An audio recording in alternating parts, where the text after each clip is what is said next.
Alam nyo guys, gusto ko lang i-share sa inyo na nakakataba ng puso na kahit papano ay nagiging effective ako para sa inyo. Sa totoo lang guys, kukunti lang talaga yung nanonood sa akin.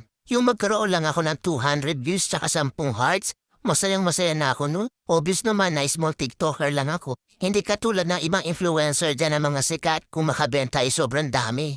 Pero ako guys, kahit ganyan lang yan no?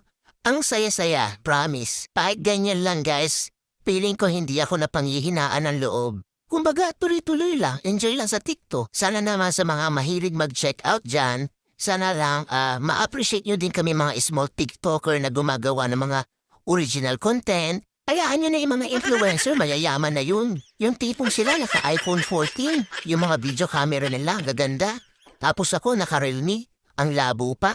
Support nyo naman ako guys as a small TikToker dito na gumagawa ng original content. Sana ma-appreciate niyo po ang mga